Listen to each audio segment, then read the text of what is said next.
Hi! இன்னைக்கு நாம புகழ்பெற்ற நூல் மற்றும் நூல் ஆசிரியர் அந்த டாபிக் தான் பார்க்க போகிறோம். அதில் ஃபஸ்ட்டாக எட்டுத்தொகை நூல்கள் என்னென்னன்னு பார்க்கலாம். நற்றிணை, குறுந்தொகை, ஐங்குறுநூறு, பதிற்றுப்பத்து, பரிபாடல், அகநானூறு, புறநானூறு, கலித்தொகை. இதில் நற்றிணை டேஷ் நூல்களுள் ஒன்று அப்படின்னு கேட்டால் எட்டுத்தொகை நூல்களுள் ஒன்று அப்படின்னு சொல்லிட்டு இது பல தடவை டிஎன்பிஎஸ்சி எக்ஸாம்ஸில் கேட்டிருக்காங்க.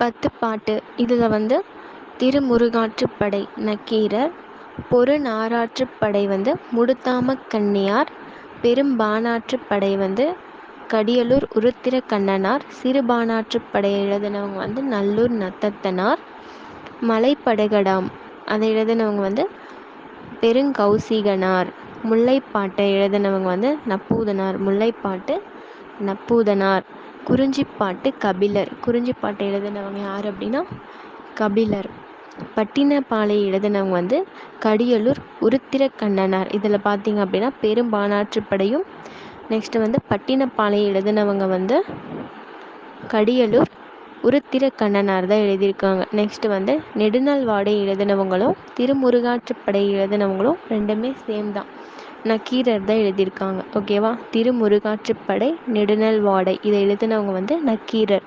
நெக்ஸ்ட்டு மதுரை காஞ்சி எழுதினவங்க யார் அப்படின்னா மாங்குடி மருதனார், மதுரை மாங்குடி மருதனார்.